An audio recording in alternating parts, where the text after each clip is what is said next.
YouTube पर channel को subscribe कर लीजिएगा।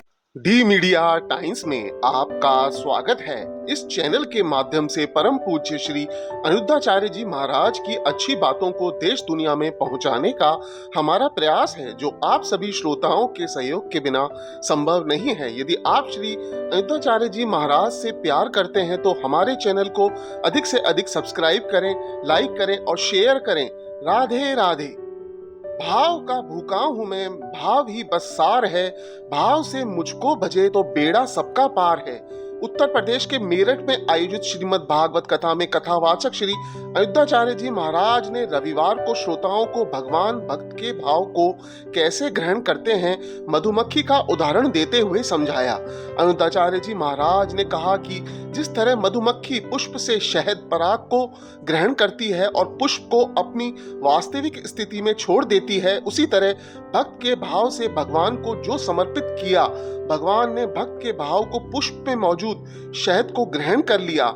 इसीलिए तो कहते हैं भगवान तो भाव के भूखे होते हैं, धन के नहीं। श्रद्धा से अर्पित की गई चीज भगवान खुशी खुशी स्वीकार कर लेते हैं। अनिरुद्धाचार्य जी महाराज ने आगे कहा कि जब भक्त का भाव चरम स्थिति में पहुंच जाता है तो वह प्रेम में तब्दील हो जाता है। इसीलिए गीता में भगवान श्री कृष्ण कहते हैं कि कोई भक्त यदि प्रेम पूर्वक मुझे फल फूल अन्न जल आदि अर्पित करता है तो उसे मैं प्रेम पूर्वक सगुण रूप में प्रकट होकर ग्रहण करता हूँ।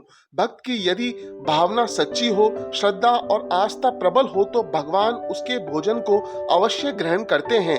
जैसे उन्होंने शबरी के बेर खाए, सुदामा के तंदूल चावल खाए, विदुरानी का साग खाया। प्रभु की कृपा महान है, उसकी कृपा से जो कुछ भी अन्न जल हमें प्राप्त होता है उसे प्रभु का प्रसाद मानकर प्रभु को अर्पित करना कृतज्ञता प्रकट करने के साथ एक मानवीय गुण भी है। उन्होंने कहा कि फिर भी कुछ लोग असमंजस की स्थिति में रहते हैं कि भगवान को जो उन्होंने भोग लगाया है वह कम तो हुआ ही नहीं। अनिरुद्धाचार्य जी महाराज ने लोगों की जिज्ञासा को समझते हुए कहा कि प्रभु व्यंजन की सुगंध और भक्त के प्रेम से तृप्त हो जाते हैं। वे भाव के भूखे हैं, भोजन के नहीं। भाव से आपने जो भी भगवान को अर्पित किया उससे भगवान तृप्त होते हैं, प्रसन्न होते हैं और अपनी कृपा बरसाते हैं। उन्होंने कहा कि यह मानव का शरीर भी भगवान की अनंत कृपा से प्रसाद स्वरूप मिला है। हमें ईश्वर की इस कृपा को कभी नहीं भूलना चाहिए। जब हम इसकी सार्थकता को समझेंगे तभी जीवन धन्य होगा।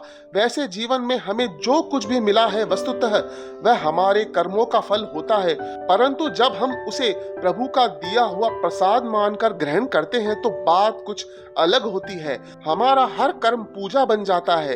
यही बात तो भोजन के संदर्भ में भी लागू होती है। कोई चीज जब हम खाने से पहले भगवान को चढ़ाकर यानी अर्पित करके खाते हैं तो वह भोजन भी प्रसाद बन जाता है। अनिरुद्धाचार्य जी महाराज ने कहा कि सशरीर भजन करते रहिए, उसका कोई मतलब नहीं है। जबकि भाव से प्रेम स्वरूप परमात्मा के स्मरण मात्र से मनुष्य को सकारात्मक ऊर्जा मिलती है और आत्मबल मजबूत होता है।